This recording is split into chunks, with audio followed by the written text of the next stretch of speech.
Иако денеска во долниот дел на Преспа беше прекрасно сончево време со чист воздух за кого пекаат урбаните заедници, сепак објективот на нашата камера долови жална слика со несобрани или испаѓани јаболка во многу овоштарници, но и илјадници тони на конзумно јаболко, што никој не го купува дури и за символична цена.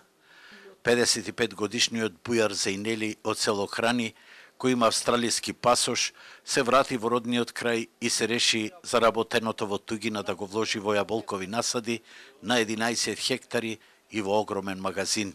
Меѓутоа, вели дека никако не може да состави крај со крај.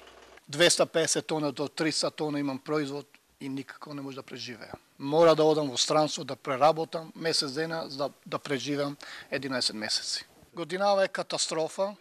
5 денари да има никој нема да побара јаболка. Ланската година немавме ништо, од 11 хектари немавме 1 тон. Годинава имаме 250 тона, исто се фаќа како ланска да немаме ништо. Со големи залихи на конзумно јаболко и пропадната реколта на индустриското јаболко, кое скапува во овоштарниците, за да излезат од овој производствен и пазарен рашомон, овоштарите бараат помош од владата.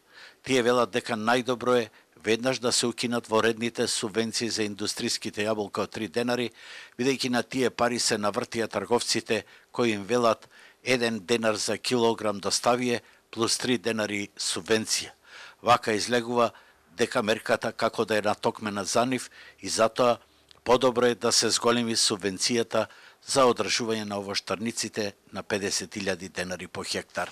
Бараме зголемување на субвенциите за одржување по хектар од 39 на 50.000 денари, за да можеме да продолжиме со производството на јаболка и понатаму. Затоа што со оваа цена од 8 до 10 денари, тешко дека ќе можеме да преживееме, а да имаме и некаков развој. Во овие околности овоштарите бараат прецизни критериуми при апликациите за ИПАРД програмите, но и исплата на заостанатите субвенции од претходните години, како и исплата на ветените пари за измрзнатите насади од пролета 2016 година.